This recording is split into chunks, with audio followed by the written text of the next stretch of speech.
I was scrolling through, and you know, I don't normally watch Logan Paul's show because I think he's a douchebag. But he had Dan Pena, a guy that I really like. He had him featured on the show. Now, I'm a big fan of Dan Pena. I'll tell you why in a minute. Dan Pena is a billionaire. And if you know me, you know that I love billionaires. They're my favorite people in the world. And whenever I see them, I like to study them and to see how it is they got their billions and how they carry themselves through life and their philosophies and things like that. And I like Dan Pena because he's a fucking psychopath, you know, and people pay him to abuse them. Like he has these little retreats where he has this castle that he rents out, you know, and he actually rents the castle out to people who are having weddings. This is no bullshit. I'm not making this up. He has a castle. I don't even know if he owns it or not, but he rents it out to people for their honeymoons or whatever, or to have a big wedding party there or whatever. But he also has these seminars where you can sign up for it and you can go to it, and he'll stand there and insult you, and he'll yell at you, and he'll make jokes about your mother and things. It's fucking great. It's amazing. So if you're a masochist, if you like pain, this guy's for you. You know, I don't know if he'll ever help you make billions, but I love watching him. He's a great guy. And so there's a bunch of clips here. I don't even know what Logan Paul's channel is called. I really don't give a fuck. Or I give one fuck about Logan Paul. Other than that, he's a fucking moron. And I would love to fight him since he's a boxer, you know, since he's a tough guy, since he thinks he's a tough guy, and he always gets his ass kicked. Or he doesn't get his ass kicked, but he loses the fights, you know what I mean? But, you know, fuck Logan Paul. This is about Dan Pena, you know, and I'm trying to find a good clip. Dan Pena explains what it takes to be a billionaire. Let's see what this says. I don't even know. Let's take this survey as well, too, since we love getting distracted by everything. We're going to put AT&T because I own that company. Let's kids go. All think, not all, but almost all think there's a secret sauce to the billionaire. God damn it. Yeah, but there Notifications isn't a secret again. sauce. Right. Fortunately for me, there is no compressed algorithm for 50 years of experience.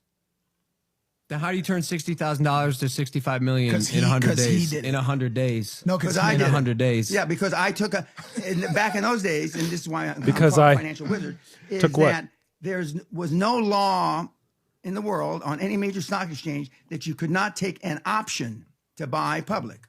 Right. And so I took a $60,000 option on oil and gas properties in the DJ Basin, which is basically okay. Wyoming. So he does explain it. I watched this other YouTube. I'm going to shame this guy. There's another guy that made a YouTube video saying that Dan Pena is full of shit and that he's a con artist and he's not worth billions. If I find it, I'm going to put it out there for you so you can watch this guy. Maybe you can harass him in the comments or something. But he said that Dan Pena is full of shit and it showed he actually edited his video to fit his narrative of Dan Pena being a scam artist. He actually edited he didn't put this part in. I watched his whole fucking video and he didn't put this part in it. You see, and it's funny, I'm just discovering this now. But this guy, this YouTuber, clipped Logan Paul's video and made Dan Pena look worse than he is. So we're going to watch this and then we're going to find that fucker. Remind me, okay?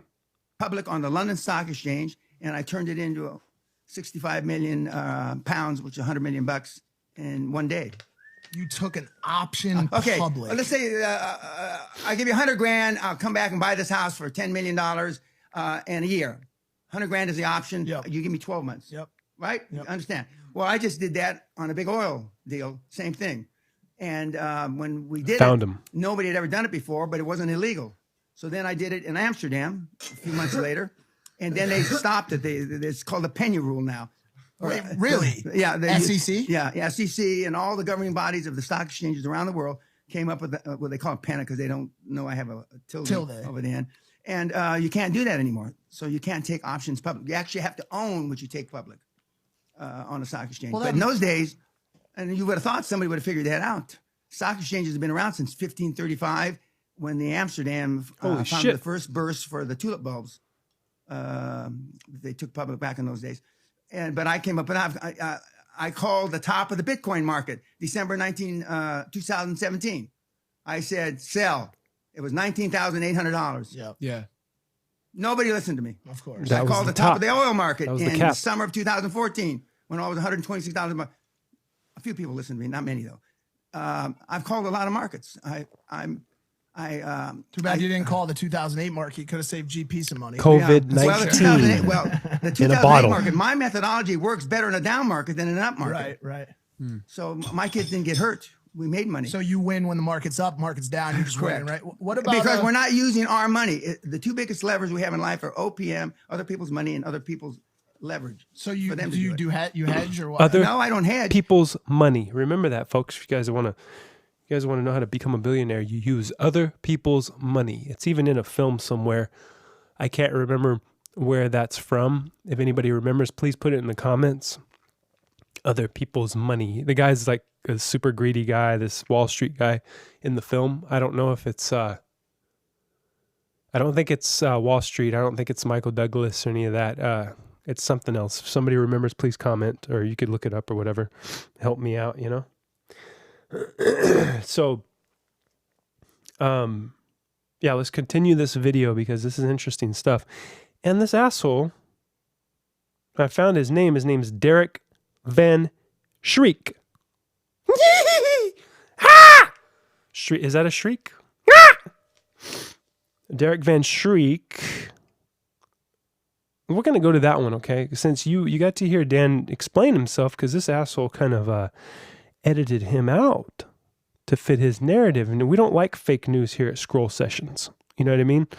You're looking at my screen right now. You see the kind of guy this is. Watch a family killer get caught. He's a tabloid guy like myself. But he's, watch how this dangerous fake billionaire, Dan Pena. Now you're going to hear the mental state of his YouTube viewers and his students. Oh.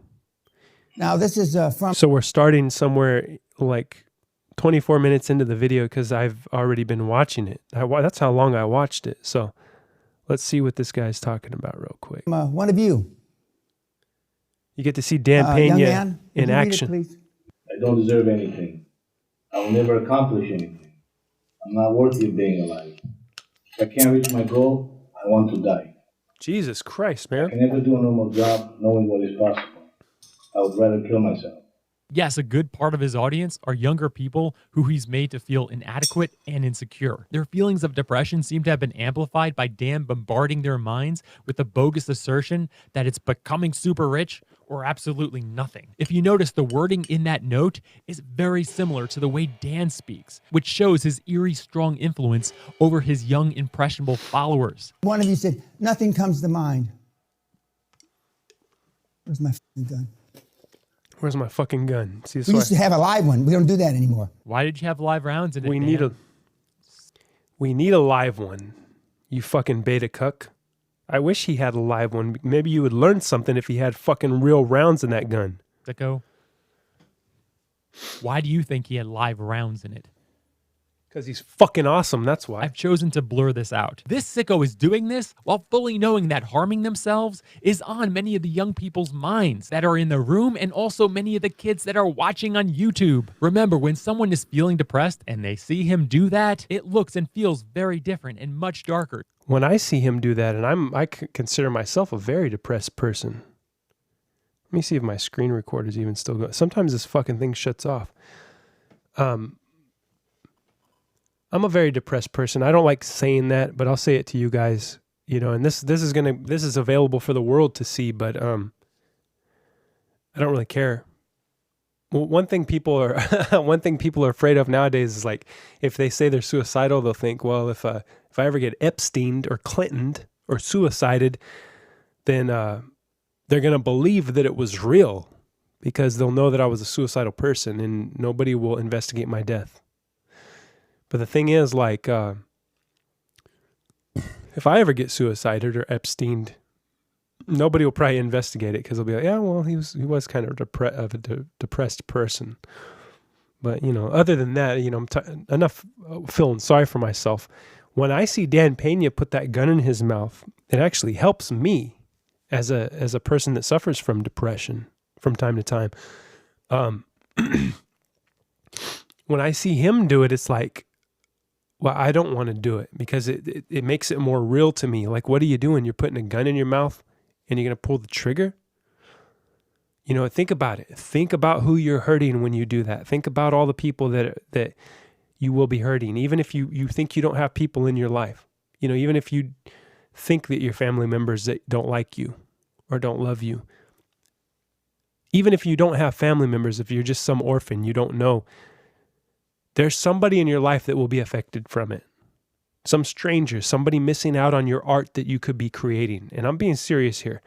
When I see Dan Pena put that gun in his mouth, I'm just like, he's right.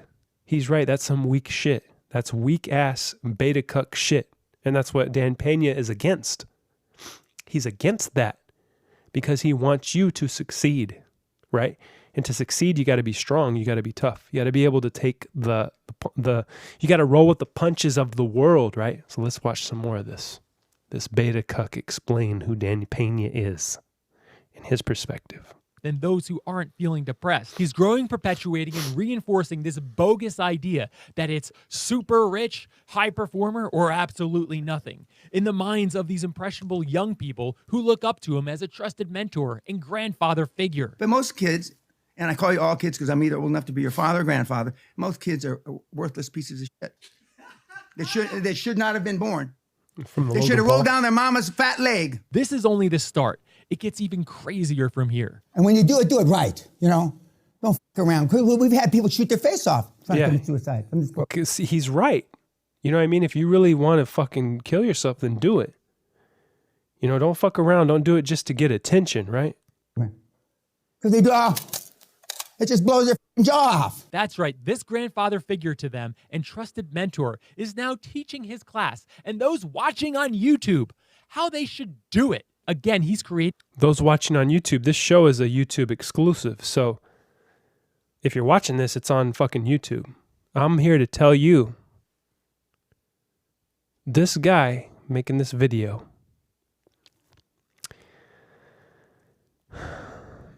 I hate to say it. Actually, I don't hate to say it because fuck this guy and his weak ass shit and all of his ads. You want to look through all of the places where there are ads placed on this video. You know what I mean? Why are you making your videos, buddy? And you see, I would probably never shit on a YouTuber that has less subscribers than me. Okay, we'll just play it that way. That'll be the rules of my game. The rules of the game. Don't punch down, right? So don't be a bully. Don't punch down. But what I will do is I will punch up. This guy has 373K subscribers, okay? So I don't feel bad talking about him. But I think he is a weak-ass bitch. And I think that his channel is influencing people to be weak. And we need less of that in this world. We need less weakness. Everything that Dan Pena is doing is theater. Right? He's got a gun, a fake gun or whatever it is, or an unloaded gun. And he's trying to teach the people that have paid for his seminar a little bit of strength, a little bit of solidarity. He's trying to teach them the right attitude as they're going into the business world, or they're going just into the world of reality, into the video game, right? If you want to play this video game, you got to be tough. You know, you've got to... when you wake up and you got that thought of putting the gun in your mouth or hanging yourself from the ceiling fan or from the rail in the garage like Mr. Bradley Cooper did in A Star is Born, when you have that thought waking up, you push through it and you move ahead and you work and you think, I'm going to get my money today. I'm going to get my revenge. I'm going to fucking improve my business. What I do, I'm like, how can I improve this show? How can I make the show better for the people watching it? You know? So that's the thing that gets me up out of bed in the morning. I get up earlier. I go and I make my coffee and I take notes. And that's what helps me.